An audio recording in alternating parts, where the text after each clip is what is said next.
So when I'm implementing a treatment plan, I'm like, before we go to medication route, because medication may be necessary and is there for a reason, let's explore all those other options. Let's make some modifications in the household. I'm gonna make some recommendations. Let's make some shift in terms of its diet, because you having Takis and Kool-Aid for breakfast, that's a problem.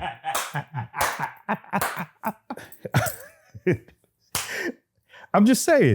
Welcome back to the podcast. I started this podcast as a way to help Black men in all aspects of our lives. Studies show on average we lose 2.8 years of our life when we're under heavy stress. And I think we can gain those 2.8 years back if we express ourselves healthily. Stick with me as I interview therapists, doctors, advocates, activists, and friends about how we can be better as Black men and as a Black community. If you're not subscribed to us on YouTube and following us on Instagram and TikTok, you'll definitely want to do that. Without further ado, let's get into the episode. All right, y'all, we here with Arron. Arron is a licensed therapist. You do a lot more than that, bro. So I don't want to shun some of the stuff that you do. So what I like to do now with the podcast I recently started doing is asking the guests to basically explain what it is that they do, right? And what is it that you're passionate about, and why do you do what you do, basically? And then we can tap into the conversation. No doubt. Well, appreciate being here. Absolutely. So again, my name is Arron Muller. I go by the Black Therapist. And I've been doing this for about 20 years, just about in the field of just supporting and helping people. I started out in addiction, working at a methadone program, helping people addicted to heroin and crack cocaine. And then I kind of found it interesting, wanted to explore more about that. So I went back to school, got my master's in social work. And then I started doing community work, some administrative work. And then I kind of found myself wanting to do clinical, more direct practice. Yeah. So, my wife and I started our own practice called Life Matters. Oh, okay. Been doing that. And my passion has been just wellness in the Black community. There's not many of Black male therapists out there, right. 1 or 2% of us in the field. So I recognized that, and that became my superpower. So bringing visibility to mental health. I remember being in school, and I was like the only males in the class. And one thing I wanted to do was maintain my authenticity. So that means I was wearing my Timbs, I was wearing my Fitteds, I was wearing my Jordans, because that's once frowned upon, right? In terms of you should be wearing a shirt and a tie. And I said, says who, right? So I want to show up as my authentic self. And I recognized that, especially Black men, we want somebody to look like us. To do, doing this work. So I've always held on to that, kind of just propelled to the next level through the help of social media. So I would use my Instagram platform. This was before Reels. This was before all of that. Where Instagram was just pictures. Right. And I would just post events that I was doing, pictures of speaking engagements, and then it shifted to video. I was able to post videos.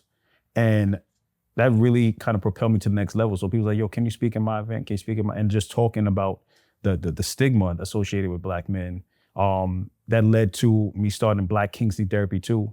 I trademarked that because other races are going to therapy, but why Black men are not going? So I kind of wanted to send a positive message that Black Kingsley Therapy too. So I trademarked that 2021. And then most recently have the Black Men's Mental Health Conference called Breaking the Ice. That's alongside my colleague, Shanika Pickens. She's over at Adelphi University, where I'm also an adjunct professor there. And we started it, we had it this year in April. We had over 300 participants just talking about Black men's mental health, but policy specifically. And that's part of the work that we as social workers do, advocacy. We recognize when there's a need, and need to make a change. So we utilize lobbying, just having conversations around the needs of us, for Black people and Black men. So it's really starting to kind of elevate the conversation, because I see a lot of loopholes in terms of the challenges as clinicians and as Black men, the disconnect with getting those services. So that's kind of like my focus now. But man, just so many different areas in mental health that I enjoy doing. Also, I'm on Miss Jones' morning show, which is on 94.7 The Block, which airs in the New York tri-state area. And I give a mental health moment every Friday and kind of just a little motivation. What time? That comes on at 6:20, around 6:20, 6:25 every Friday. Okay. You can catch me on there. AM, PM? AM. AM, okay. So during the morning drive. And I just want to uplift us, give us something to go throughout the day. And I'm also on the Jamal Bates morning show. And that comes on, they're syndicated. So you have to like just check me out on my Instagram page. Yeah. But it comes on all around the country. Yeah. And I do something called Man Mondays. And that's specifically for men. And I kind of give suggestion tips every Monday. So I'm doing a few things. Yeah, a few. I can talk all day. Listen, brother. A few is, and I love when people do their whole bio, and at the end of their bio, they try to like understand everything. Bro, don't do that, bro. You just talk about all the dope stuff you're doing. Nah, I love that, bro. I knew you had a radio show that you were doing. I didn't know you were tapped into like multiple. So that's definitely dope, bro. Yeah. And then you've done some TV before as well, right? Right. So so I've done The Doctors with my wife before. Okay. And Black Ink Crew, I was on about 2 episodes as a therapist on there. Okay. And that was a very exciting opportunity just to highlight, because I always see Black women therapists when on TV. Yeah. So it was great to kind of highlight one of us on TV. Yeah, nah, that's dope, bro. I love that, bro. Listen, man, I wanted to take the conversation towards your upbringing. We'll probably get to that at some point in time, but I'm being led to go in a different direction right now, because you talked about there's some disconnects that we have right now, like with getting access to services and help and all that kind of stuff. So what are some of the things that you saw, that you're seeing, and that you're trying to like potentially change with the initiatives that you have? So definitely access to equitable services. There's definitely disconnect in terms of when others get services as opposed to persons of color, Black people, brown people. So recognizing that in our communities, we need community mental health centers. Right. And there's also cultural competent clinicians, right? That and cultural humility also. Okay. Right. What does that mean? So just like I've heard the cultural competent. I never heard the cultural. Yeah. So like, you know, just like really being not just like, oh, I know, like really being supportive and being there, right? Not just coming with your assumptions, coming with your preconceived notions, right? Around us. Yeah. But really just humble yourself. You know what I'm saying? Like just coming, supporting the person, meeting them where they are. Right. Not coming with your own stuff. So that's truly important. Yeah. And we're seeing the disparities in terms of the services that's being provided to us. Right. So it's so important that we have policy around that insurance companies also are recognizing, right? You can't shortchange us, right? Or services being available, not saying that this person only needs 4 sessions, right? When they're dealing with something really traumatic. Right. So I think those are some of the things we need to look at. Yeah, man. You know, when you talk about cultural competency and like cultural humility, why is that so important? Because there's some people right now that may not understand it. Right. There's some people in the field that probably don't see the significance in it, because, you know, I went to school, already got my degree. You know, I know the different issues that people go through. Why can't I just work with whoever? Why is the cultural competency and like the humility so important? Well, we're already marginalized, oppressed people, right? So oftentimes we're going to therapy to process that. Right. Or to go in to seek medical or mental health services to address some of those issues, right? So to go to that very same place, you're getting help, and to be treated such a way or not understood or misunderstood or misdiagnosed, right? That's counterproductive to what we try to do, right? So it's important that your physician, that your psychiatrist, that your therapist is understanding of your circumstances, whether it be your area where you live, whether it be the color of your skin, whether it be your sexual orientation, whether it be anything related to you, that they're understanding of that, right? And meeting you making you who that will make you who you are, and meeting you there, and treating you as such, taking those things into account as they treat you. So that's truly important. So anybody comes that's sitting before me, I'm gonna get to know them, have those conversations, not bring my own stuff into it, right? When I'm supporting them or working with them, right? You have to kind of check that. And you have a publication that you just co-authored, right? Yeah.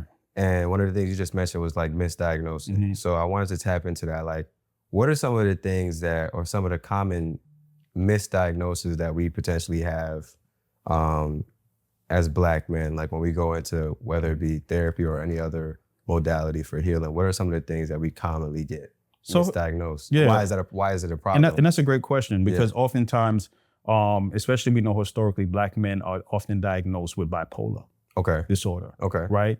And that's easy. Okay, let me just give them that diagnosis without truly assessing what the environment they're in, why they're feeling that way, why they're responding that way. And knowing that anxiety shows up also with anger. Depression also shows up as anger. That's something I talk about with Black men, that oftentimes you may not realize it, that you may be depressed because you could be overeating, you could be undereating. Over-sexualized is also, we find different ways to cope. Right? So it's not just a cookie cutter way. So truly unpacking and really doing kind of historical data before we just make these quick assessments. Oh, he's angry, bipolar disorder, without truly getting to a true assessment. So that's hurtful, that's damaging, because now this person is being treated for diagnosis they don't have. So all these years, oh, you have bipolar disorder. No, they may be dealing with trauma. They may be dealing with PTSD, right? Black boys, ADHD, first diagnosis.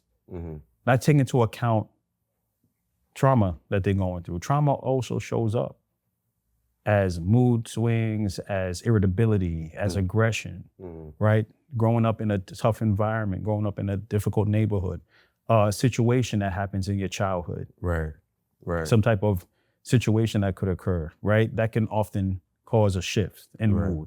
But again, misdiagnosis. So now this young man is being diagnosed with ADHD and getting medication, or just going down this road that they don't need to go down if they're appropriately diagnosed. That can change the whole trajectory of somebody's life. No, for sure. I can imagine. And I'm thinking right now about the mothers that have the young boys that potentially maybe like, you know, having problems with behavior in school, got the ADHD diagnosis. So like, what would you say to them that are like in the middle of that, and their child may be like going through the ADHD like diagnosis process, and they may not be sure on whether that's actually a thing? Like, how would they dive deeper to really understand whether it's ADHD or something else? So I work a lot with young Black boys. That was because everybody's like, yo, go see the Black therapist, go see the Black therapist. So one thing when I'm working with children, I want to speak to the parents, and I'm having several sessions with the parents because I want to know auntie, I want to know cousin Pookie, I want to know everybody that engages with this child, because that's, again, I want to get a wide scope. I just don't make an assessment from one conversation. You understand? So I want to know who's involved. Tell me about your upbringing. Tell me how you was as a child. Tell me about his dad, how he was. So I take all of that into account. I take into account environment. I want to know about diet. What are you giving to him for breakfast? Because that hyperactivity is also about what we eat. No, that's true. Right? So again, I'm looking at various areas. When's the last time they had a physical, right? So I'm looking at the biopsychosocial. I'm looking at those 3 dimensions, right? So those are things, and I say, talk to your doctor first. When's the last time you went for a physical? So those things are very important. So I'm looking at turning off the TV. You know what I'm saying? That's stimulation. Everybody's on their phone. Everybody's on their iPad. All of that is stimulated. Right. Also, we don't think about the crib. How does the crib set up?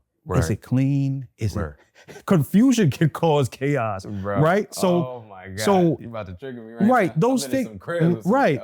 So those things are important. So like, is things orderly? Does your child have specific schedule? Do they know what to expect? Or are they operating from chaos because of you? So are you chaotic? Is the household chaotic? So now they only responding to that. So there's a number of factors before we talk about medication. So when I'm implementing a treatment plan, I'm like, before we go to medication route, because medication may be necessary and is there for a reason, let's explore all those other options. Let's make some modifications in the household. I'm gonna make some recommendations. Let's make some shift in terms of its diet, because you having Takis and Kool-Aid for breakfast, that's a problem.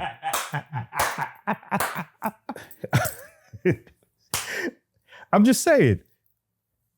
What do you expect? So what are you having for breakfast, right? If it's high sugar and all of those things, syrup, all of the right. So we have to look at some lifestyle changes, and it's going to benefit the entire family if we're all eating a little bit better, right? Yeah. And if you see some changes, say, you know what, I really looked at that. Change the diet a little bit, some more water, less juice. You know what I'm saying? We operate more on the schedule.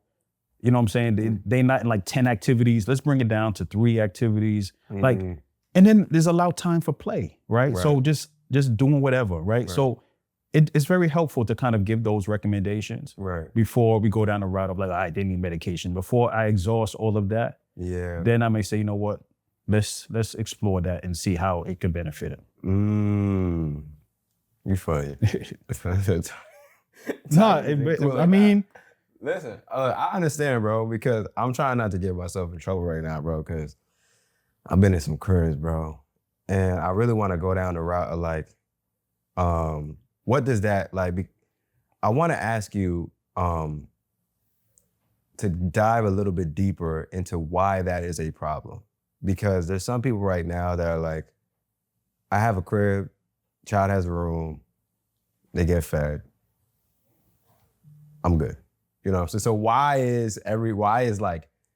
we need the routine? Why do we like, what's all that? Right. So that's, you know, and those are like necessities. And have you ever experienced that? Like you had a parent, like you've talked to a parent and they have potentially like, you know, like the crib in an environment is like somewhat a mess.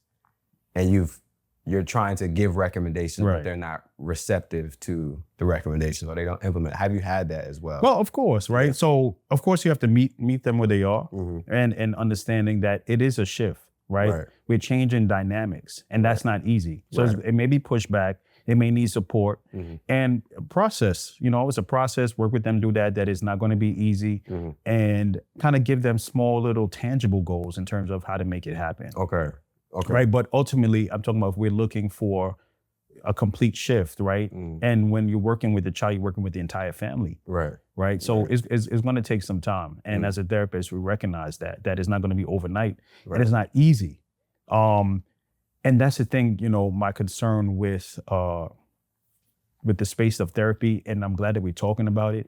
But I believe that there's this notion that this is quick overnight kind of process that we make changes. In the school I come from, I know that things take time. And to change mindsets, to change generational curses and traumas and all that stuff, that takes time. We have to allow for kind of reverting back to old behaviors, recognizing it, and then making those change before we could really move forward. So that's the benefit of actually going to therapy and having someone accountable long-term, right? A lot of my clients I've been seeing for a long time, and I mean years, because one, you recognize, you know, you build a relationship with them, therapeutic relationship, and then you can see over time, like how the changes has been made, and they're held accountable. Right. So they're able to say the check-in, you know, I was able to do this, or I was really working, or I wasn't able to do this. And I'm you know, that's something I really want to work on. But to answer your question, that it does take time to make those modifications. Even some couples, then when I do couples counseling, I've talked about implementing strategies, like what are some supports that can help you with that? And if you could afford those resources, such as Molly made, and I'm dating myself, but you know, like those extra supports, drop-off service, somebody to drop off the supermarket, the groceries for you. Sometimes those are the recommendations of, if you're able to, people are really, you know, they're like, you know, I never thought about that. Right. Or even for families, like how can you incorporate cleaning up as a family activity? One thing that's missing is connectedness, because we're all so busy working multiple jobs, in our phones and our tablets and stuff. So it's all how you frame something, right? So it's like how we all work together and kind of pick up clean up the place and all of that stuff. This is how you make it fun. The kids might enjoy it. You know what I'm saying? So it's all in how you frame it. I like that. I like that a lot. Like it's a perspective shift. Instead of making it like a chore that you got to go and do. Frame it in a different way that makes it fun for everybody involved, so that you guys can make the shift without it feeling like there's so much friction involved with doing that thing. So I like that. Because that could definitely how something is framed makes a difference. No, for sure. Yeah. Yeah, I like that a lot, bro.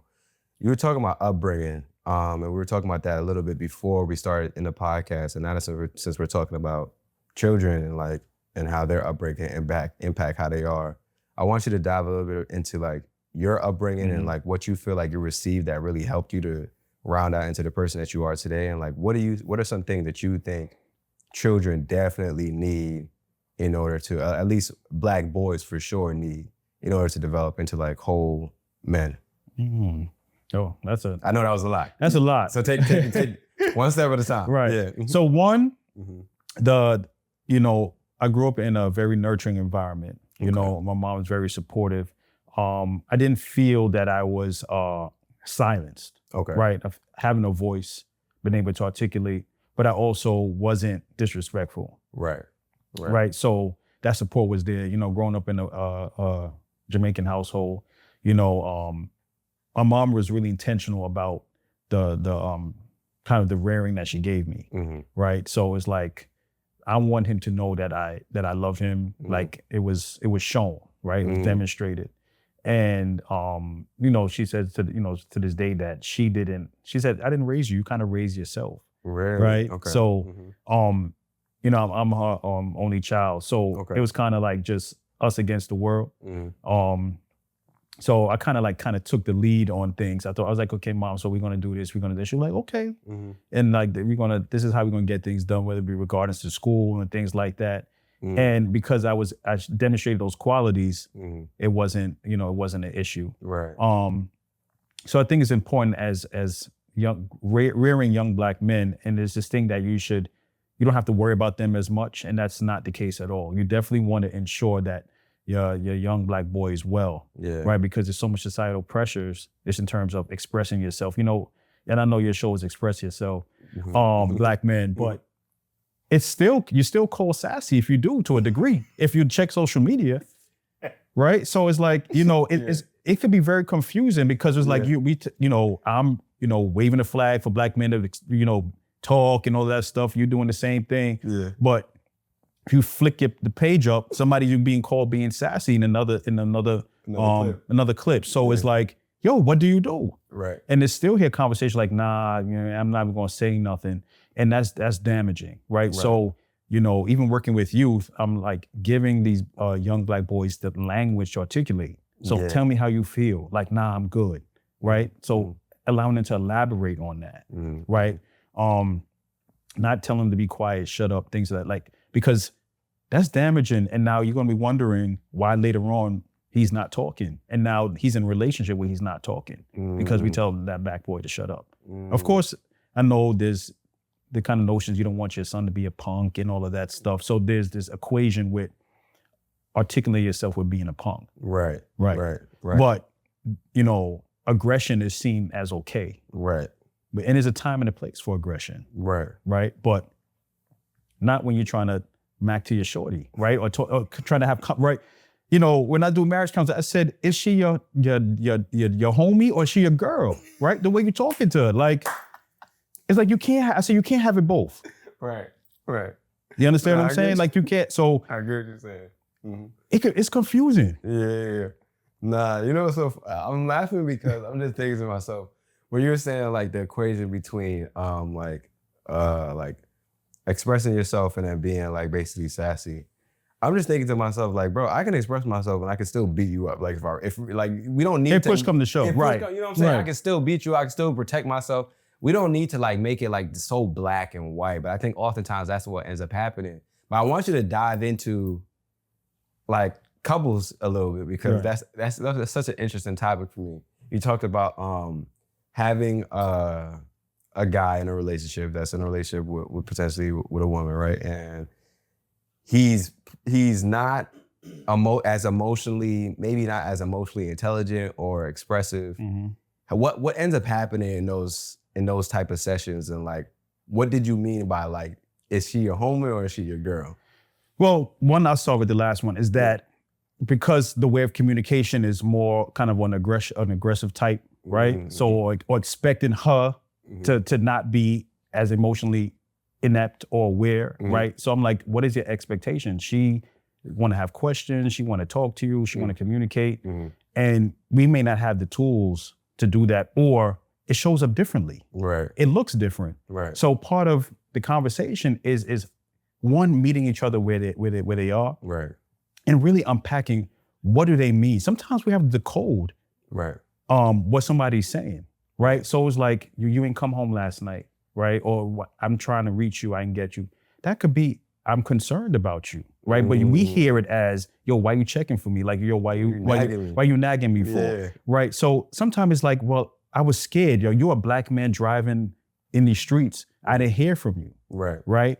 But that could be what sometimes come out like, she may not articulate that clearly. Right. So sometimes I say, so what do you think she meant by that? Well, I know she's worried about me.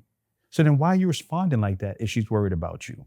And accountability. What could you have done to make sure that she wasn't worried about you? Right. So sometimes we need to just unpack some, and that could derail a lot of arguments. Yeah. You know what I'm saying? If we just really just put our empathetic hat on. And I was talking to my man Trey about like being friends, like maintaining that friendship with your partner. Yeah. We lose that. Yeah. You know what I'm saying? We lose that friendship. We lose why we got with that person, why we connecting with them. Yeah. And it's just clouded by drama and trauma. Yeah. Right? Yeah.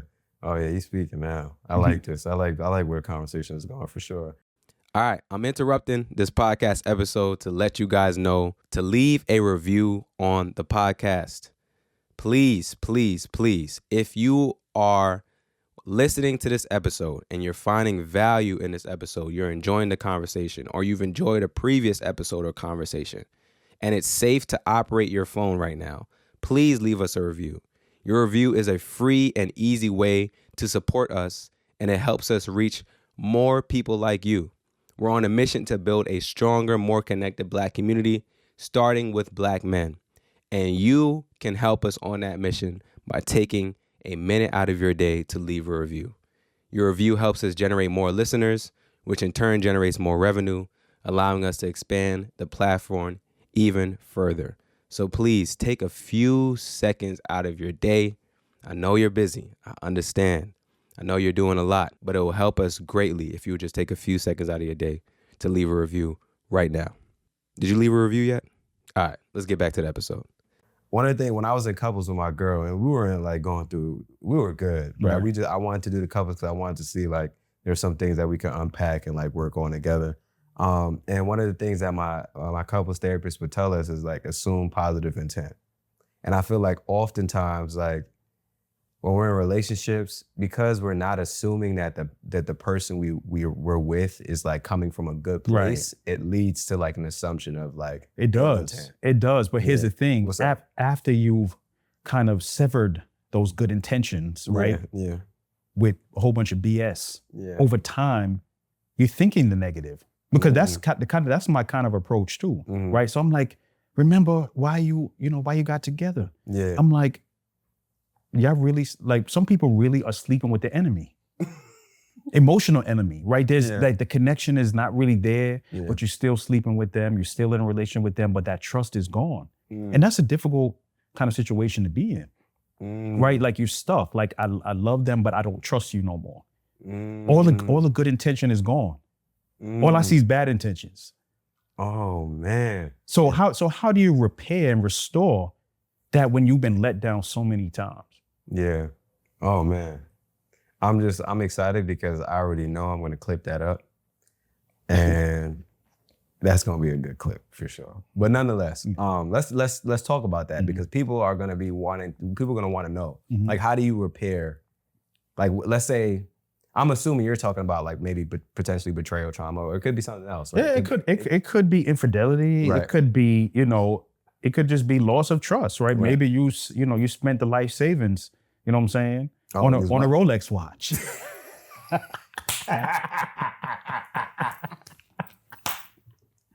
Right? Just an example, right? Go ahead. But maybe, or you bought a car without consulting with them. Right. You know what I'm saying? Like, it could be a number of things, right? There's financial infidelity.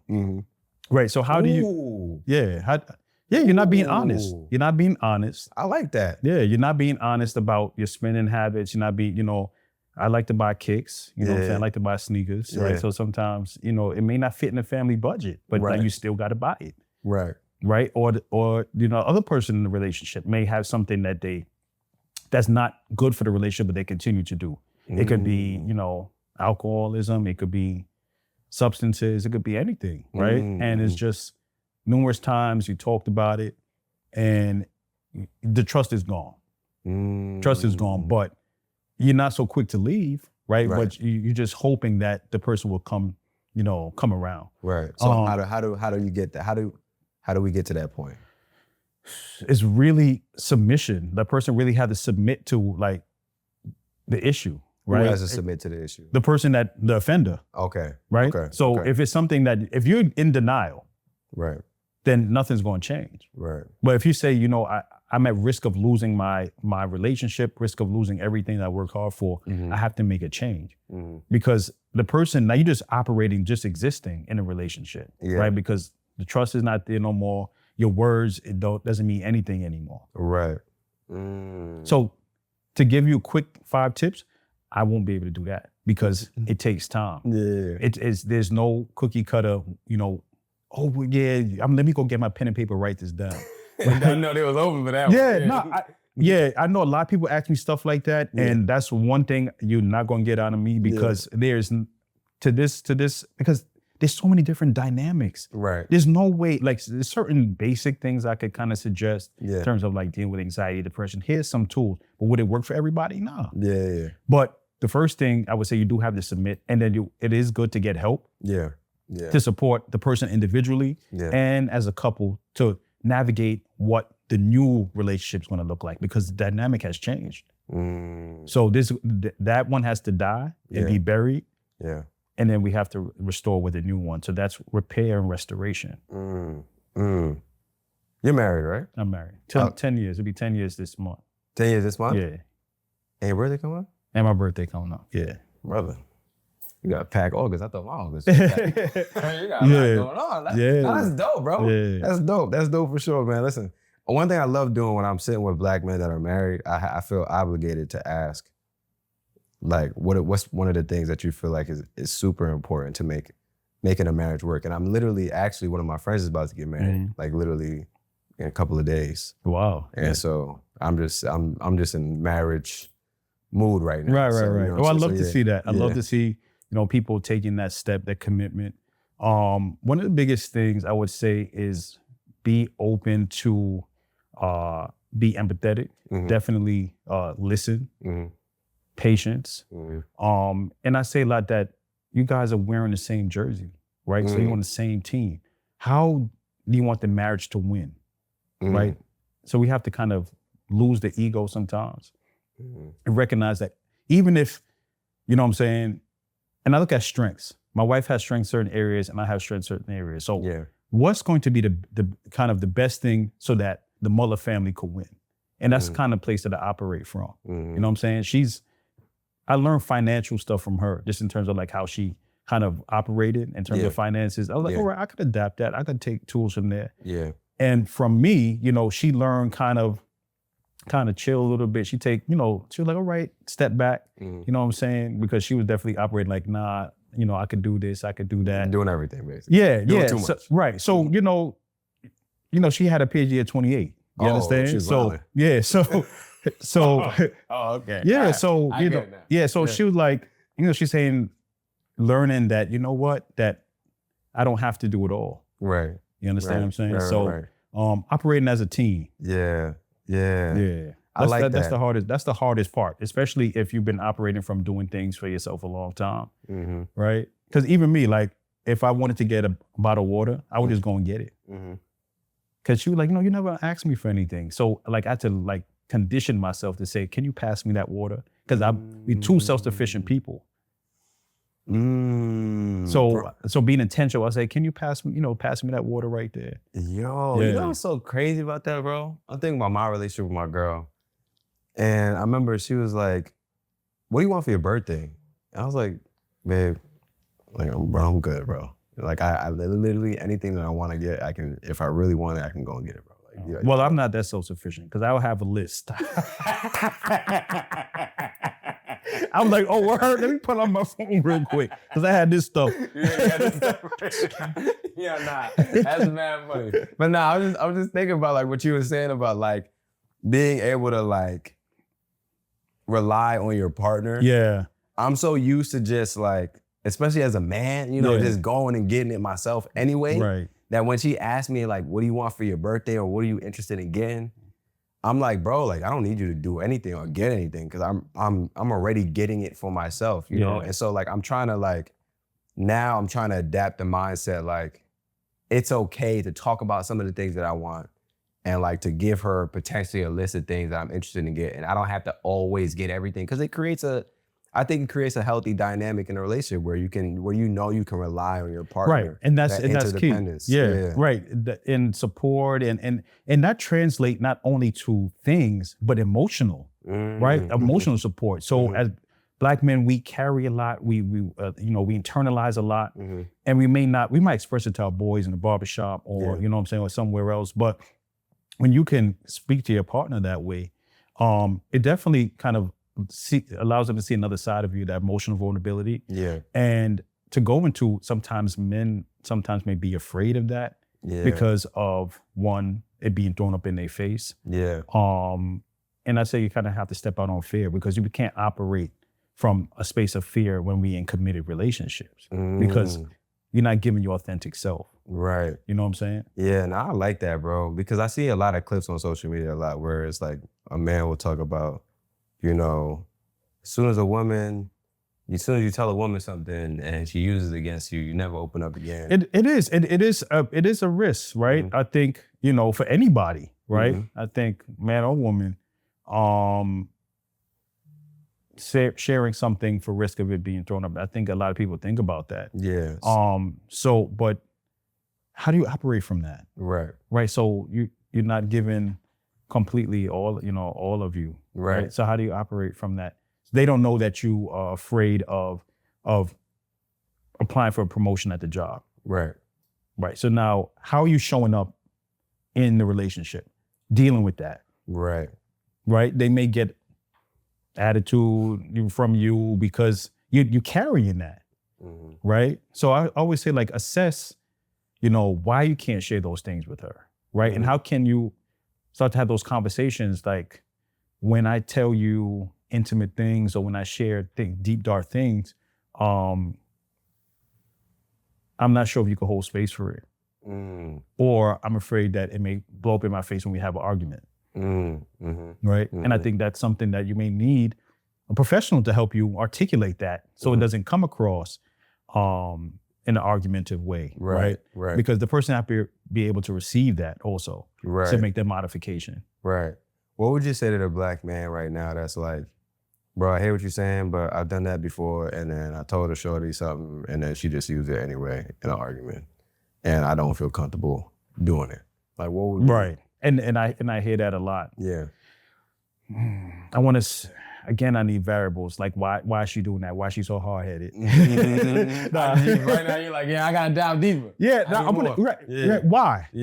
Yeah. Because sometimes it becomes a tit for tat. Well, I ain't doing that no more because you said you wasn't gonna lie no more. You lied the second time. You lied the third. You know what I'm saying? So it's kind of this dance of I'm not because you did it. You feel me?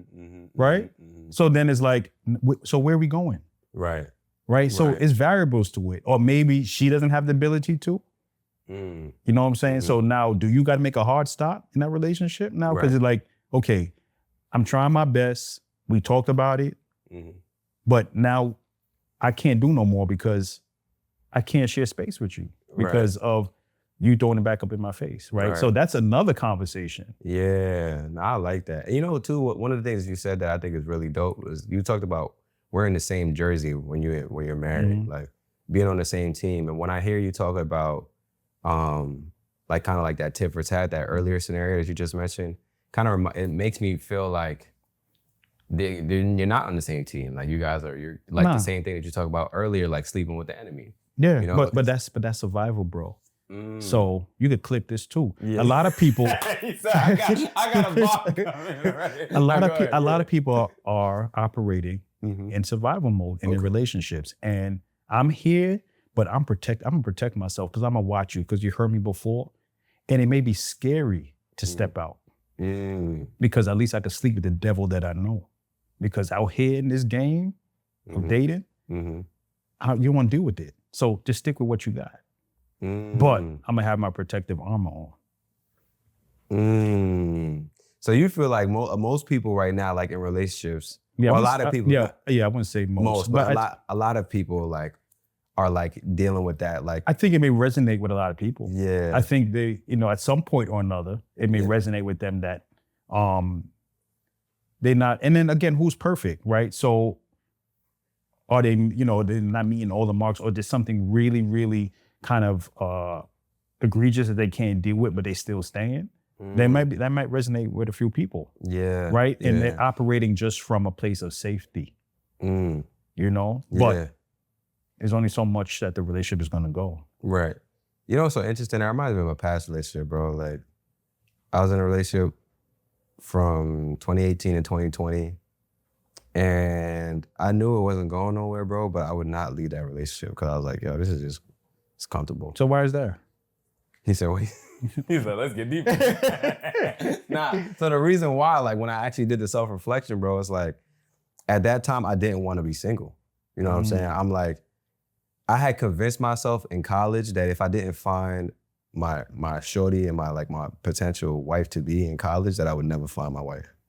Like that was my mental state. That's a heavy crown to wear. Yeah, not seriously though. So like it put a lot of pressure on me to get in a relationship in college, to the point where I rushed into a relationship in college. Then we ended up doing long distance for a little bit up until the pandemic. Pandemic happens, and I found out she cheated on me. Then after that, I was like, I ain't doing that. This is crazy. Wow. Yeah. So, but the reason why I stayed in that relationship so long is because I wasn't comfortable with being single, because of the thought process that if I get single, I'm gonna be single forever. Right. So so we create these scenarios in our head. Yes. Right. And I think just from hearing your story and for other people, it may be kind of being self-aware. Yeah. Right. Kind of being aware of the why. Yeah. Right. Why am I doing this? Is it truly because of love? Is it truly because I care about them? Because I want to be here through the thick and the thin? Or is it because fear of being alone, fear that I'm going to be 30 plus and I've been here with all this time to start all over again? This is the person that I know. I don't want to start all over again.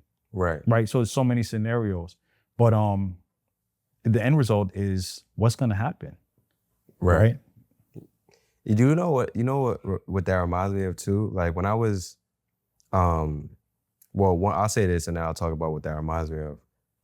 I think one of the reasons why I felt like I had to find a person that I was going to be with for the rest of my life in college is because I'm not a social butterfly. Like I can do the podcast stuff and like I'll laugh with you and we'll have a nice conversation and everybody will think like I'm social. But as soon as these cameras come on, bro, and y'all dip out of here, I'm gonna be like, thank God, man. Not to say I don't want to have the conversation with you, but I'm an introvert. Like, okay. Yeah, like I'm. That's where I'm comfortable. You know what I'm saying? So like extroverted situations where I actually have to be social, I'm like an iPhone. The battery's just getting depleted. You know what I'm really? saying? Yeah, so truly. Right. Yeah. Wow. Truly. That's so. That's interesting. Yeah. And I don't know, because I'm not. I know my wife say maybe I'm introvert, but my energy does not deplete. But I don't like a lot of stimulation. That's what gets me anxious. Okay. Like a lot of noise. Okay. But to go out, I like going out. Okay. But I'm a shy person. So I won't, like at a party, I'll be against the wall. Or maybe hide it into the wall. But I won't be in the middle of the dance floor doing no Jamaican dances and stuff like that. Because I have no rhythm anyway. Despite being West City, I have no rhythm. Okay. So I would not be in the middle of the dance floor. Yeah.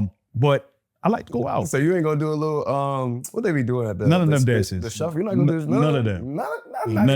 Nothing. I'm good. Listen, I'm with you. I'm with you. I ain't gonna lie to you, bro. But nah, for me personally, like going out, bro, like I've gotten better because my girl likes to go out, so I have to like force myself out. But just hearing her say like, oh babe, I wanna go to this party, I'd be like, fuck. Yeah. You know what I'm saying? Like why? Yeah, I don't like parties though, but let's go to a nice restaurant. Let's go to a lounge. Like I could do a restaurant. Yeah. But even it depends on what lounge you go to, because certain lounges is basically a party. Yeah. You know what I'm saying? So when I hear lounge too, I'm like, that's just a code word for a party. So I don't even want to go to lounge. No, it gotta be an actual lounge. Okay. Yeah, it gotta be an actual lounge. But I understand that.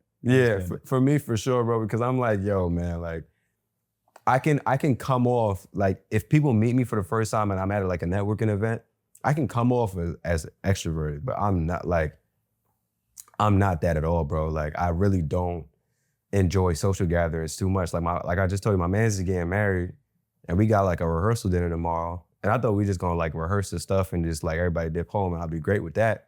But it's gonna be a rehearsal dinner and then a DJ there and they're about to play music. I was like, fuck, DJ, like we starting a party already. We can't just wait. You know what I'm saying? Like, are you the best man? I am. So you gotta say a speech and all of that. Yeah. But not that, I don't. You don't mind. That I don't care about. Right. Yeah, that but people gonna come up to you and say, yo, I really love your speech. That was really good. don't. That I'm not. Here's the thing though. Like, it's so interesting. And I love the fact that we're having this conversation because maybe somebody will be seen in the conversation that we're having. I always tell my girl, if we're gonna go out, I need an advance notice. As early as possible as you can tell me so that I can mentally prepare myself. If I can mentally prepare myself, I'm better in the actual situation. So I've known for a while I got to give a speech. So I just always. So you put that in. Right. I've already told myself, bro, you're gonna have to talk. People are gonna pull up to you. You know, this is your man's getting married. Like, you're gonna be good. It's a one-time thing. You'll have a few hours where you talk or whatever, and then right. So you prepped yourself. I prepped myself for that. Right. So what about unexpected things that pop up? Unexpected. I feel like we're having a therapy session right now. But nonetheless, right? Unexpected things that pop up, I struggle with that heavily. Right. So like, if my girl comes to me in the morning and she's like, babe, I want to go on a spontaneous date tonight. Let's go to this lounge. They got this fire party that's happening. Those are like all curse words to me. Right, because of anxiety. My anxiety flares up because now I'm like, damn, I didn't even know we was gonna go out today. Yeah. And then we're gonna have mad random people there and they probably gonna play some songs. My girl, you know how you say you like to be in the cut? I can't be in the cut. Because she got to be on the dance floor. Bro, she don't have to be on the dance floor. She needs to be in the middle of the, you know what I'm saying? It's not just, she gonna tuck off in the cut. Right. Bro, she'd be in the middle. And she would literally sit here. If she was here, she would lie and say that's not how she is. Bro, I promise you. Anywhere that we go, my girl is a main character. And it's not even like, I can't even blame her at this point because sometimes like she'd be chilling and then somehow, some way, the party just finds a way to find her. So opposite attract.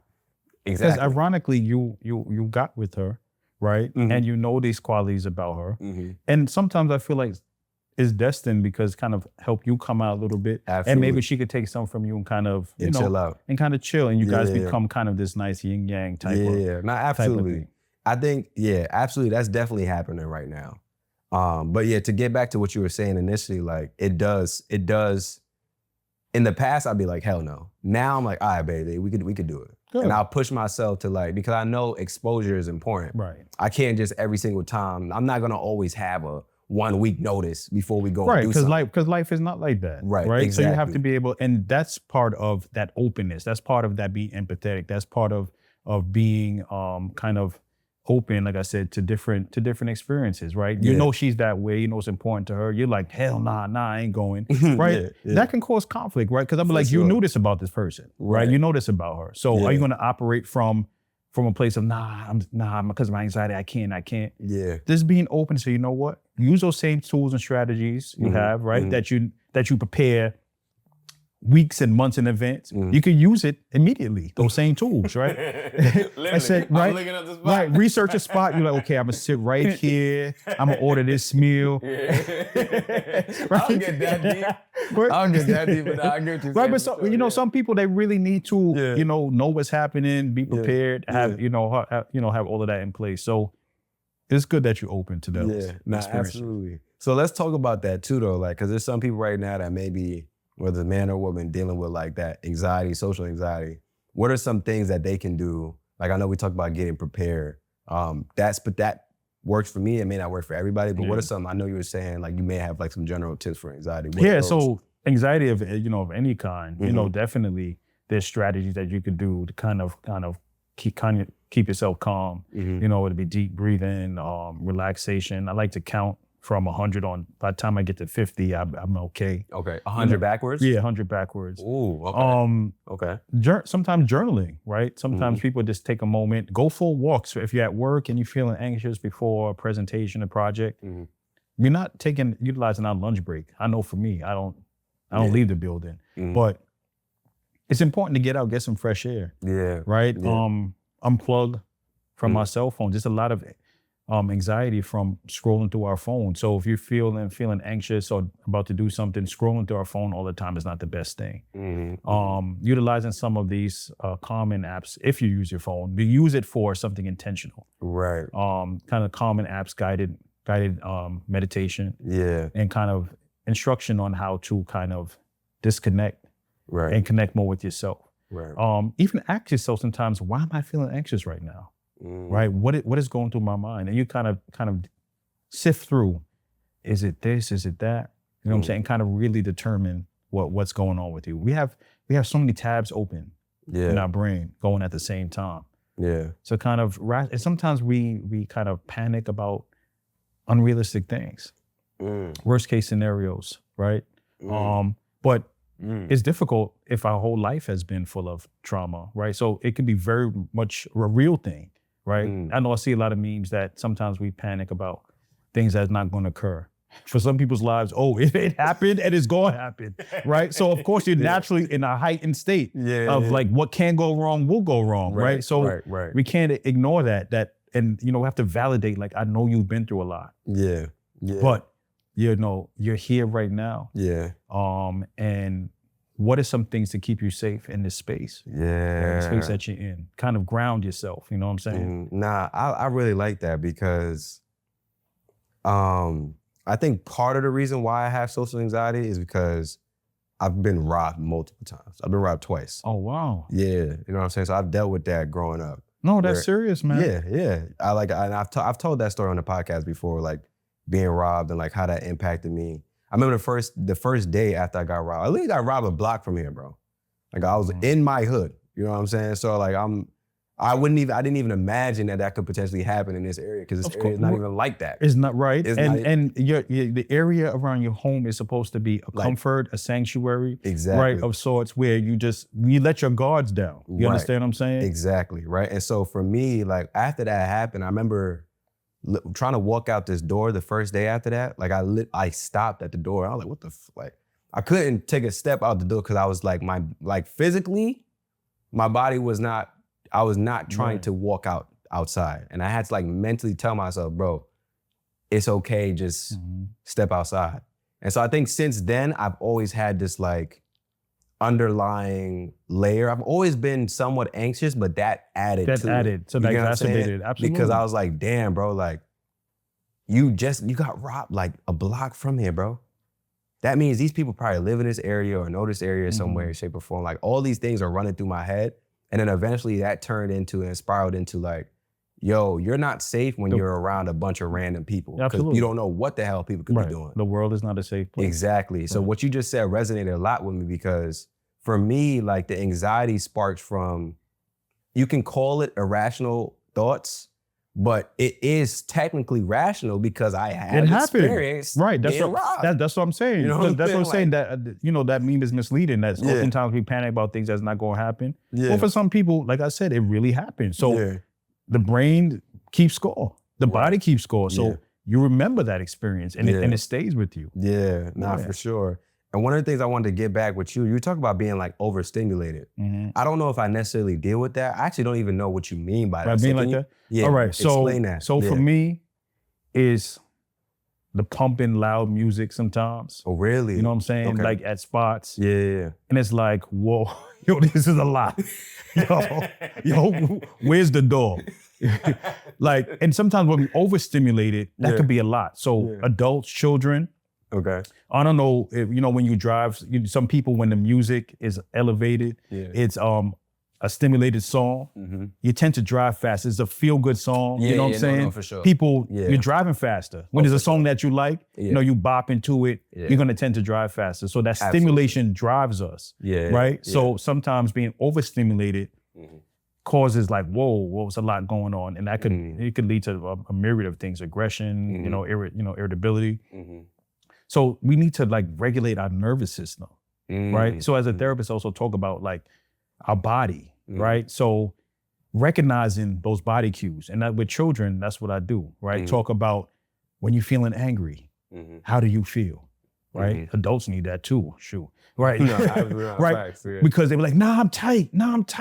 Well, there's something happened before you got tight. So let's talk about that. Right? So recognizing when you're tight, right? What can you do because I know when I'm getting angry, I start like, I'm like, yo, is it hot in here? Because I get real hot. Yo, like, I'm talking about Jamaica hot, right? So that's an indication that I'm getting tight. So there's something I could do between that tightation time, right? There's something I can do before I become completely irrational. Right. So I could like, the best thing for me to do is walk away, right? Or now I'm gonna address this, right? So is that crucial time before, you make a decision. That's really vital. What you called it, a tightation? Right, before you get tight, right? It's a period. I'm about to start telling my mans that. I'm like, bro, you in a tightation period right now, bro. You gotta chill. Yeah, what you gonna do, bro? Yeah, I like that, bro. I really like that for real because there's this quote, you probably heard it before, like, never make a permanent decision off a temporary emotion. Absolutely, yeah. You know what I'm saying? But everybody don't have that skill. Nah, absolutely. That's a skill to critically think. You have to be relatively quick to think about decision making, right? And if we operate from a space of kind of just going quick, and certain neighborhoods and areas, you don't got time to assess like, let me think what I should do first. Like it could be a matter of life or death, right? So so you hurt somebody and ask questions later, right? Yeah. You just can't. You know what I'm saying? In certain spaces, there's no time to kind of process. Let me, think about what I should do. Like, what's the pros and the cons of being this person up or walking away? Right. So, but it's an important skill because oftentimes there's a lot of people that are in situations right now that may not have warranted if they had that skill, unfortunately. You know what I'm saying? There's a lot of people, and I won't say just black men. There's a lot of people that are in situations, long-term situations, for something that if you just took one more second to think about, you know what I'm saying, could make a difference. A whole different outcome. And I think about that, how important that is in terms of wellness. Right. Man, bro. Oh my gosh, bro. I'm just thinking about, I saw a post online where the guy was talking about how a 5-second decision cost him like 50 years of his life or something like that. I see a lot of those. Yeah, and it's like, it's crazy because it's so true. Like if you are going through something and you, instead of in the tightation period, instead of you deciding to do one thing, you do something completely different, it can lead to a completely different outcome, right? So that's why I think like that quote that I was talking about, like never make a permanent decision based on a temporary emotion, is so important because it can, the continuation of that quote is because it puts you in a permanent reality. Absolutely. Right. And based on a temporary feeling. And like, you don't want to be in those, like, it's not even just for being tight. It's not even just for being angry. It could be like joy. It could be a bunch of different things. Like you don't want to start going crazy based off of a temporary feeling that you're having. So you always want to come back to like having a rational process for how you navigate and deal with some of the feelings that you have. I think one of the things I want to ask you about that specifically, when it comes to relationships, like let's move away from like potential like conflict in like social settings or whatever with other people. But like when it comes to relationships, because I think a lot of black men deal with potential like anger, frustration, sadness, and borderline resentment in relationships. How do they navigate that when it comes to relationships and it's directed towards their partner?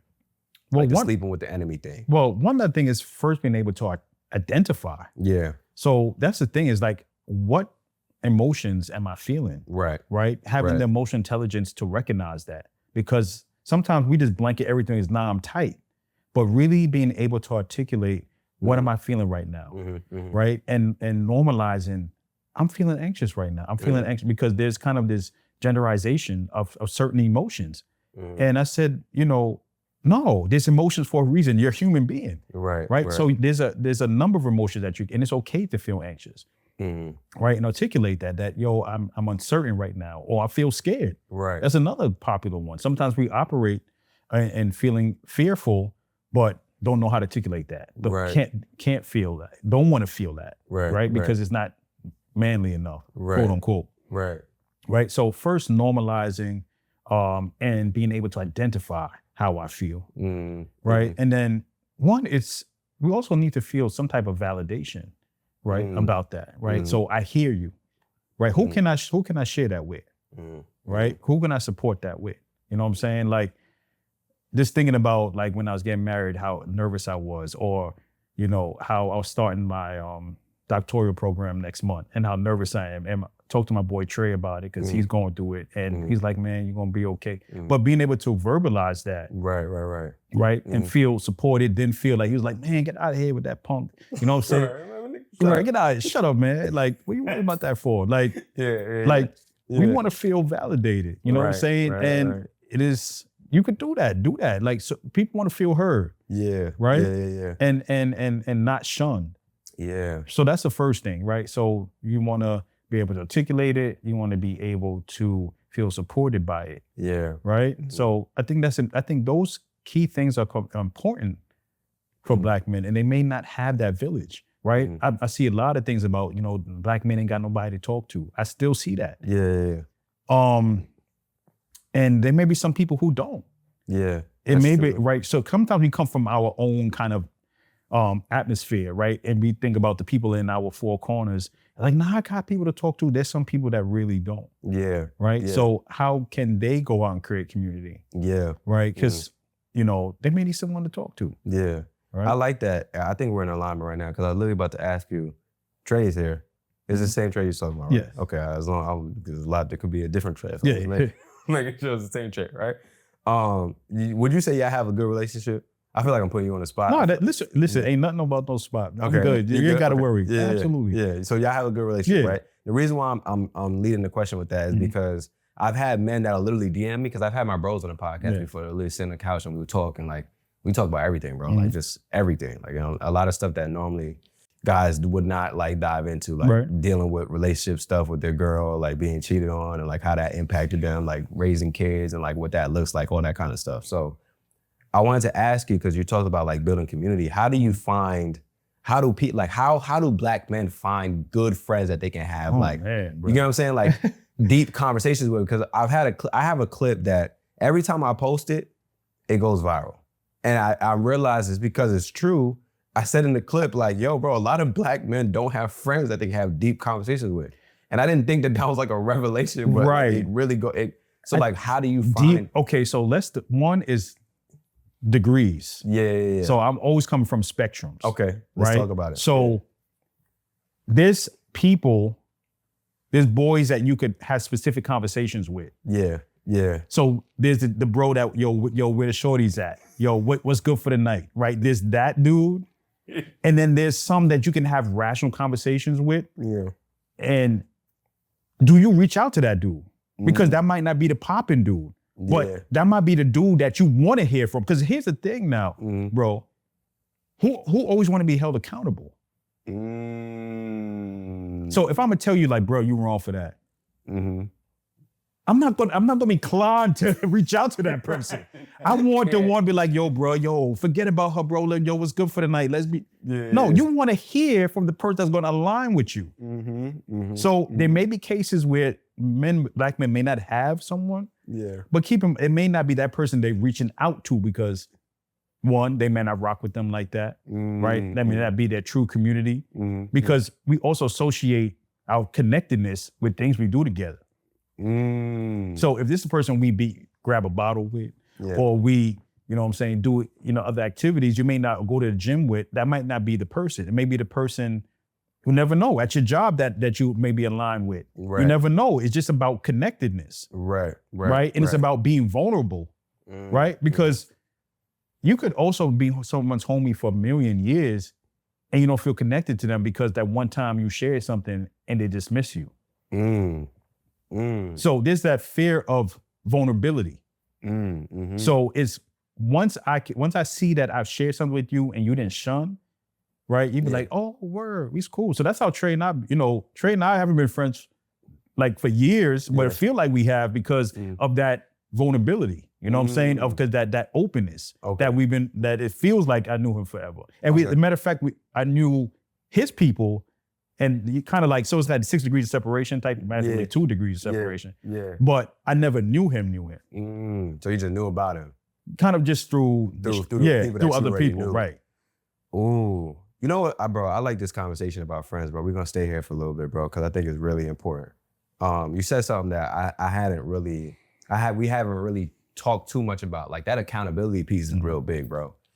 And like the categories of friends that you have. Yeah. Because I tell my parents all the time, like, because my parents will talk to me about like, you got some good brothers around you. I'm like, yeah, because I cultivated that. Right. Like I was intentional about that. Intentional about like, everybody know me, you know what I'm saying? But there's only certain people that know me, you know what I'm saying? That I really mess with and that I talk to about almost all the stuff that I do. Is only a few guys. And it's because like, exactly what you said about like, if I share something with them, I know it's not gonna be shunned, and they do the same, they do vice versa.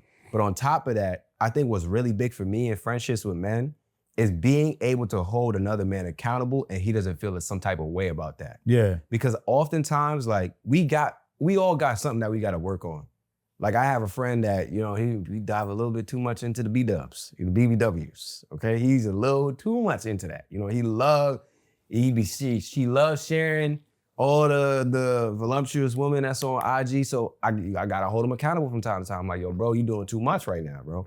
You're not tapping into where you need to be. And if that comes off, I'm not coming off disrespectful. It's just like, yo, bro, this is accountability, right? If he can't take that level of accountability, then we can't necessarily be that close, because it means that you just willing to do whatever. Right. You get what I'm saying? I'm not moving with people that's moving like that all the time. I can't have people around me like that's doing that. Same thing with me. Like I have certain things that I can potentially do, and he will pull up and be like, yo, bro, I don't really think you should do that, or you shouldn't be moving like that, whatever the case may be. If I'm not receptive to that level of accountability, then that shuns him from opening up and having that conversation. So I think the accountability piece is really, really important. And that's honestly been one of the separating factors for a lot of my friend groups. Like when I feel like I can't hold a friend accountable, it creates a problem, because it's like, I can't be my authentic self.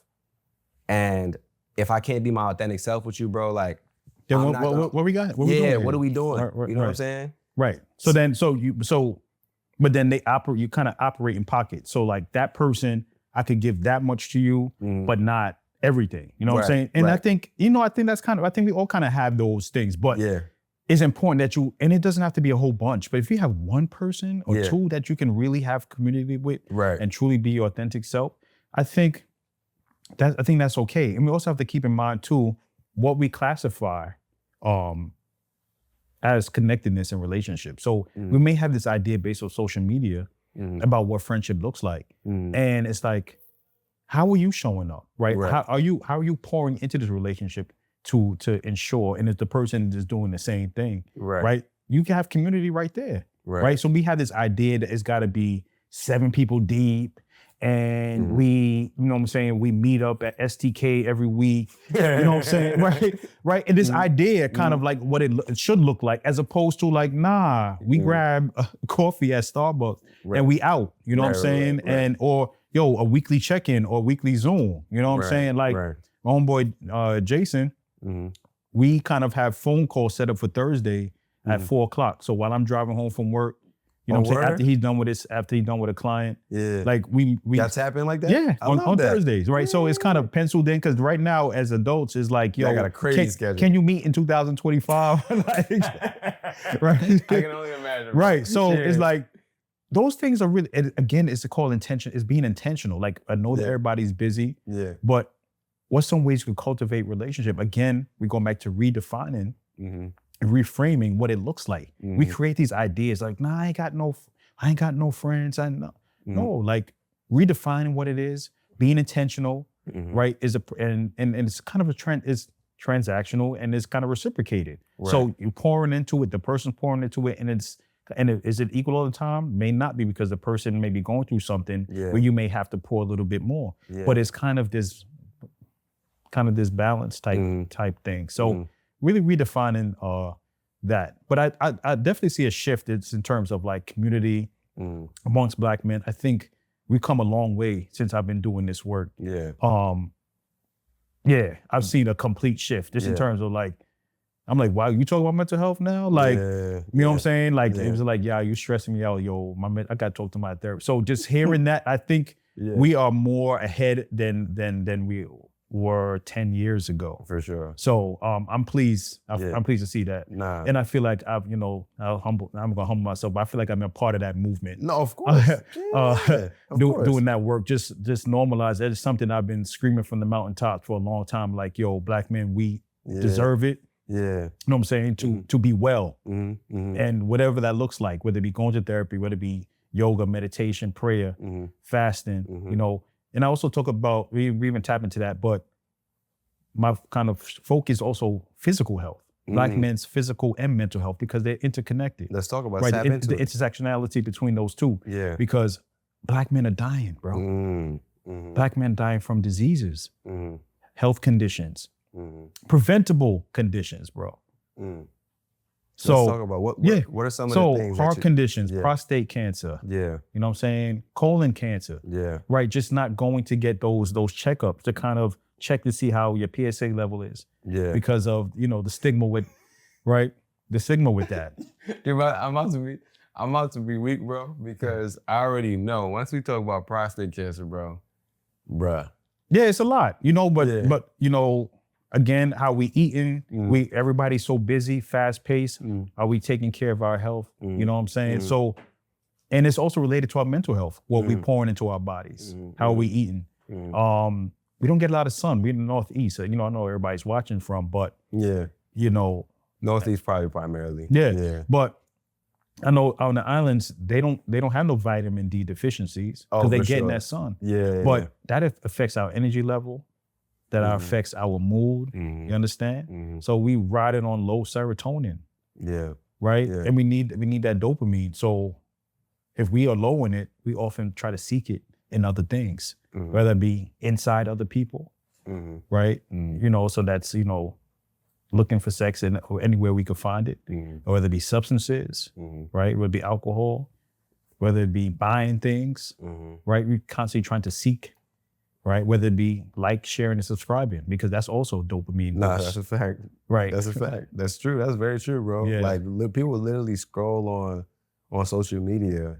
I heard a bar about Instagram. Somebody was saying like Instagram, the reason why the name is Instagram is because it's an instant gram of dopamine. And so like, that's why I was like, dang, that's kind of crazy. I never heard that, but it makes sense, right? But I'm talking about, again, we're talking about instant gratification, Instagram, right? That instant gratification that we kind of develop in our mind, whether it be that we get that body instantly, right? Or we get, you know what I'm saying, anything instantly, whether we get that breakthrough, get our healing instantly. And these are all journeys. You know what I'm saying? But we in such a rapid microwave era. Well, Microsoft too, right? Everything is fast. Right? Nah, you're mad funny. Yeah. So we just want everything so fast, bro. We're going at such a fast pace. That's why everybody's so tired, aggravated, and annoyed. Nah, especially in New York. Yo, it's especially in New York, man. It's tiring. Yo, bro. Man. You get on that Van Wyck, man. Have you annoyed, bro? And that highway's not good for your mental health. At all. Nobody's. Even the Black therapist mental health. I'm like, yo, get me out of here. You know what's so funny, bro? I got a bar, bro. You gotta be willing to work on your hearing as long as they've been working on the Van Wyck, bro. For real, man. Because every time I get on the Van Wyck, bro. No, disaster. Every time I get on the Van Wyck, bro, it's some construction going on, bro. For years, man. Why they always working on the Van Wyck? It can't finish yet. I swear, I'm going off tangent right now, But you know what my real theory is with the Van Wyck? I think they embezzling money or something through the Van Wyck, bro. You think so? I really do think so. I think one of these years, decades down the line, we'll have a big investigation. Somebody will get caught up. But I really think they embezzling money or cleaning money or something with them. Because ain't no way, bro, all this construction, all these years, bro. But nonetheless, bro, back to the topic. What I wanted to ask you, I wanted to pivot the conversation a little bit and talk about relationships, because you talked about being married for 10 years. How did you know, and I like asking this question a lot, how did you know your wife was the one? Did you have a moment? Did you not have a moment? If you didn't have a moment, it's okay. You know what I'm saying? But what were some of the qualities or characteristics that really made you realize, like, all right, cool, this is the woman I'm gonna propose to? All right, so just a little context. So we dated from we were 14 years old. Oh, so damn, so y'all high school sweetheart. Yeah, so we met, lunchroom at Martin Van Buren High School. Oh, yeah, right in Queens. Yeah. And then dated till we went to prom, all that stuff. First year of college, I stayed here in New York and went to Nassau, and she went to Hampton.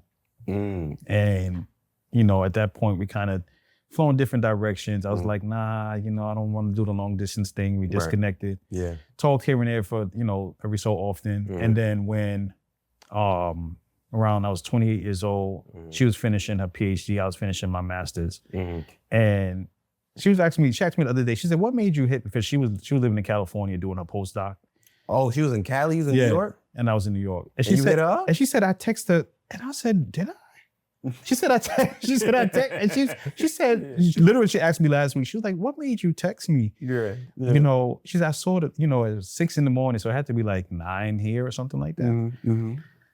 And she's like, yeah, what made you text me? And I said, 9 a.m.? You was waking up thinking about it. Yeah, right. And that's what she First said. thing on your mind. Yeah. And then I was working at the drug treatment program. So I was working 6:30 to 2:30 in the morning. Yeah, okay. And I said, yo, I did that? Like, I didn't remember. Yeah. But so we connected again and, started talking and stuff like that. And I would be in the library studying. And she would bring me a picnic basket to the library. Word. Now I'm here shuffling through papers. It's because when I study, it's chaos. Yeah. Talk about bad for your mental health, right? So I have papers everywhere and I'm shuffling through. And she was like, yeah, I'm gonna bring you something to eat. So she came back from Cali to New York. Yeah, so after she finished her postdoc, she got a position here in New York. Okay, all right. So then that's how y'all connected. Yeah, Okay, so she moved back. Yeah. Around the time I hit her up, coincidentally, she was like, got an opportunity to move back here, and she got a clinical psychologist position here. So you was rubbing your hands together, like Birdman. You was like, so she moved back, and I was finished on my MSW, and she was like, so what you doing? I'm like, yo, I'm finished on my master's degree, you know what I'm saying? I'm doing this is my plans, whatever like that. I'm planning to take over the world, all that stuff. So she would bring me picnic basket, and she said later on, she was planting her seeds too, you know what I'm saying? So, and just feed me and I'm good money. Yeah. Okay, what was in the picnic basket? Whatever I wish I remember, but she brought like sandwiches. Yeah, so she'll bring me like something to eat, you know what I'm saying? So nice. And Sundays was my study day, you know what I'm saying? Okay. So after church, I would go straight to study. Straight to Delphi campus to study stuff. So were y'all together at that point? Nah, we wasn't. So, but in your head, you was like, damn, this might be the one? I said, you know what I'm saying? I was dating here and there, but I was paying attention to those cues and stuff like that. And then, I think I proposed like 6 months later. You proposed 6 months after that? Oh, you was ready. Yeah. And another thing is that I felt settled. Okay. I graduated. She graduated May. I graduated May 12th. She graduated May 13th. Okay. Of that year. Yeah. And I was like, I'm good. I'm settled. And I feel like we can kind of take off. And so I proposed. How important? Because I think you emphasize you were settled, and I think oftentimes women don't understand how important it is for a man to be settled. It is. Well, for me, it's having some security is in terms of like, okay, I have my career set. I feel that I can do my part in terms of providing, because I don't like to feel all over the place. Right. So, that was important for me, right? There's some people that are working through it, right? Yeah. So they may not be done school yet. I don't think that this should deter you Right. from family planning or, committing to someone. Because look, circling back, married 2 kids and I'm going for my PhD, right? So right, true, I'm true, in true. it. Yeah. You know what I'm saying? Yeah. So you're always going to elevate. You're always going to move. But again, you know what I'm saying?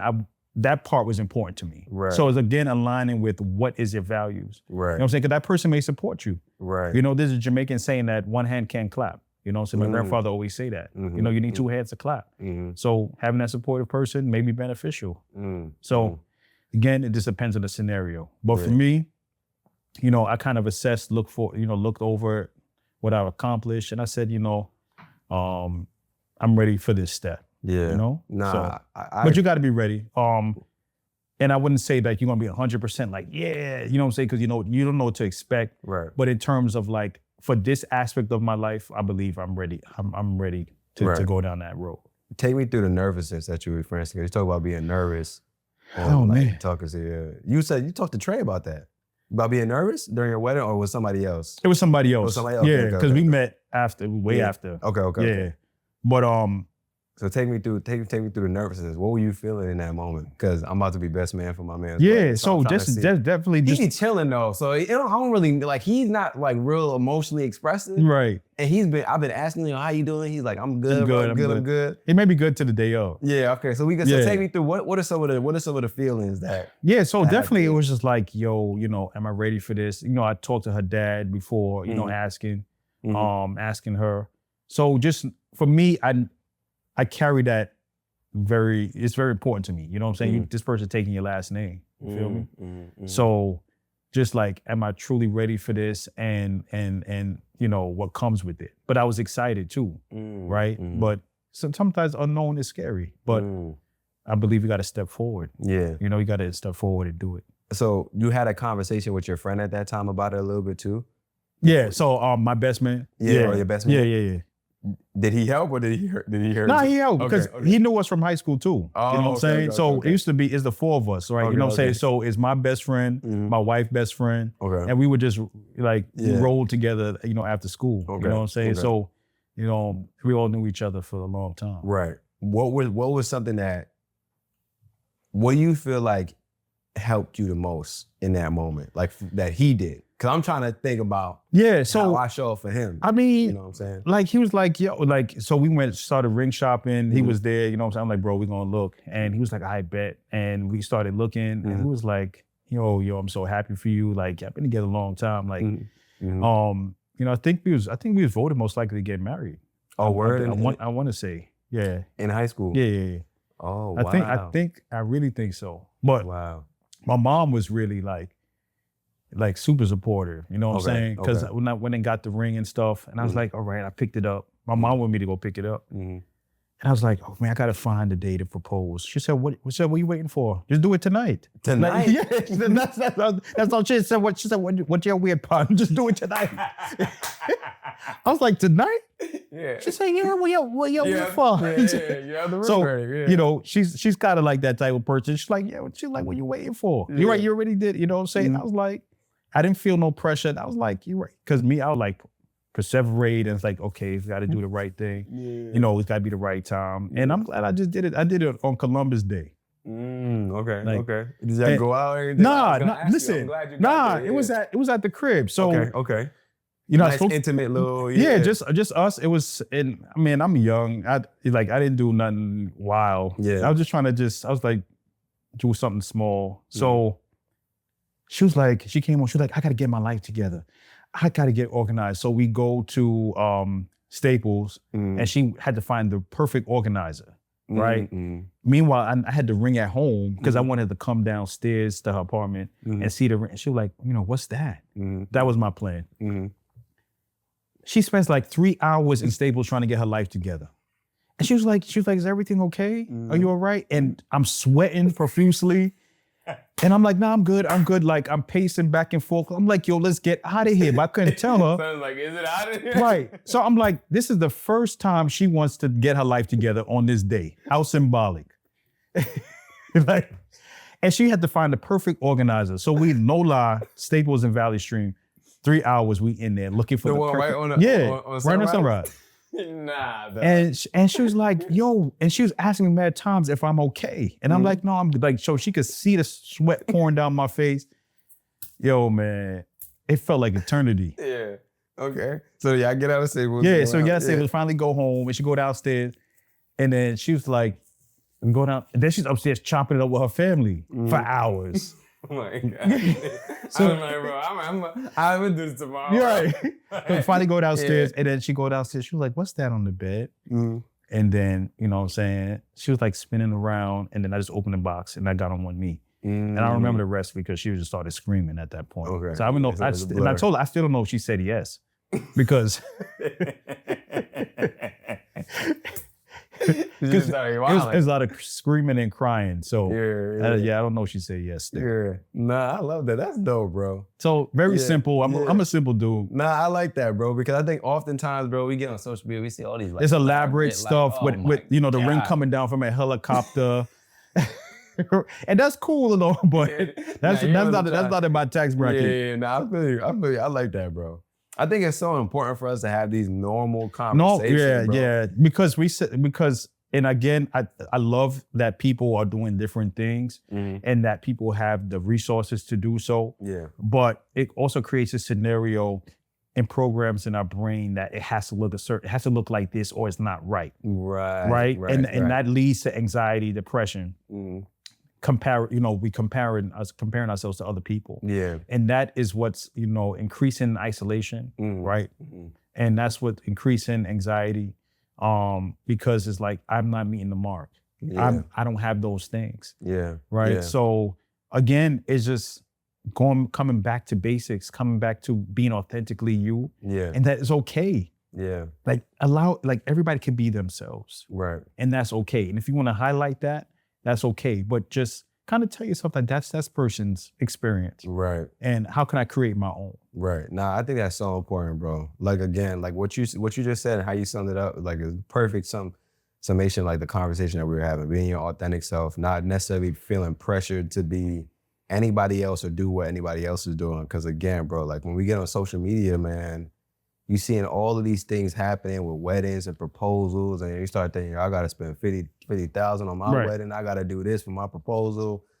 And it's like, bro, like, nah, like whatever is realistic for you and whatever is authentic to you and your person, like, is what you should do, bro. Do it and be okay with that. And the challenge is the word influence, right? And of course, sometimes even through our social media platforms, we influence people. But sometimes, and we have to be mindful about that. That's why we want to always remind people that one is that it's okay to be yourself and normalizing kind of taking stock of what you have and being okay with that.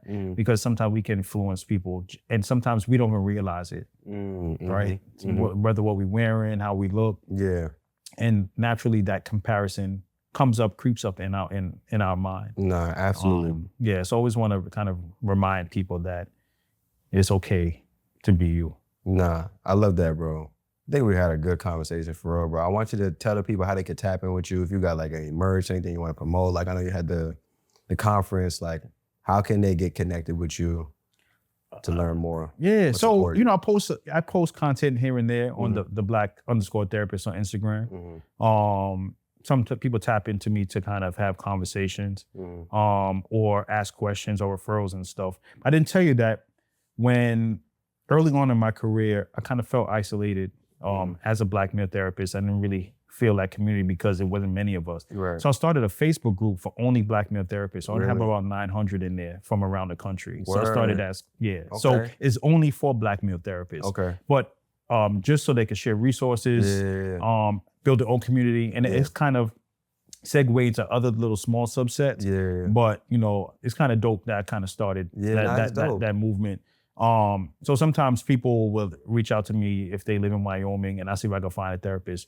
And I'm not always able to grant it, but I'll find them one. But at least put it out there. So so I have Black male therapists and the next conference is going to be April 26th. Last Saturday in April of next year. Okay. We have another Breaking the Ice Black Mental Health Conference. Okay. Next year. So I'm excited about about that because they're powerful. I mean, people just talk about how they feel. Right. I'm saying the spirit in there, just brothers. And I get a lot of black male therapists that show up because we give continuing ed credits, which is like important for therapists and stuff for licensure. So we give credits. And people who've like kind of seen each other on social media but never met in person, they all show up there. So it's like there's a kind of camaraderie. It's almost like a mixer. A black male therapist. So we had like a mixer, meet and greet the day before. Then we had the conference the next day. So I'm excited. I'm excited about that. And stay tuned for the other stuff with black therapists. I feel like you got other stuff that's happening right now. Yeah, like, you know, just wait for it to pop out. Yeah, you know, and you know what? I'm enjoying this downtime too a little bit. The summertime, I kind of scale back. Okay. And chill with I have a son, Hudson, my daughter, Harley. Okay. And kind of just chill with them. Yeah. You know what I'm saying? So I love doing that where I'm not the black, I'm just dad. They call me session dad. They call you session dad? Yeah, because I'm like, I'm in the session right now. So they call me session dad. Oh, nah. Yeah. That's So I'm not session dad, you know what I'm saying? I'm not the black therapist. I'm just dad. Yeah. Nah, I love that, bro. I love that for real, bro. I really enjoyed this conversation, bro. I appreciate you, man. I really hope the people tap in with you, bro. Tap in with Arron, man. Support the Breaking the Ice conference. And then let us know too, bro. Like if there's anything I could do to help support with it, bro. Like I'm down, bro. We can talk offline for real. And like have that conversation for real, bro. No doubt.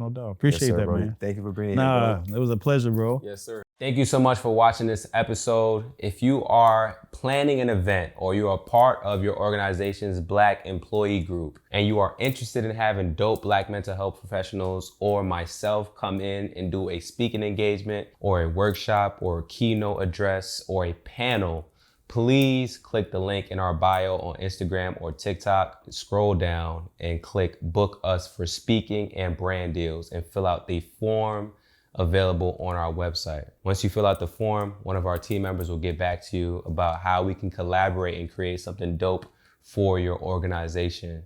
This is an unparalleled opportunity. We are currently the largest Black men's mental health platform, and we have a few slots available for our calendar year, and we would love to partner with you to create something dope for your organization if it makes sense for both parties, right? So go to the link in our bio, scroll down, click book us for speaking and brand deals, and fill out that form. If you're not on Instagram, the link should be linked in our description of this episode. And it is also on our website. If you go to expressyourselfblackman.com/speaking-brand-deals. That's expressyourselfblackman.com/speaking-brand-deals. If you are looking for a therapist, a Black therapist, and you've had a hard time finding one, you've jumped from therapist to therapist, or you just don't know how to find a therapist, we are teaching a free webinar. It's completely free, taking you from not knowing how to find a therapist, not knowing where to search for therapists, struggling with finding good therapists for you, not knowing what to look for in therapists, teaching you all of those different things, and also giving you the opportunity at the end of the webinar to be connected with one of our safe haven healers who are Black mental health professionals so that you do not have to go through the struggles of finding a Black therapist alone anymore, right? So if you're interested in that, you want to get connected with a Black mental health professional at the end of the webinar, or you just want to learn how to find a Black therapist by yourself, you can sign up for the free webinar. It's linked in our bio on Instagram and TikTok. You just click that free webinar link once you click the link in our bio and fill out the form.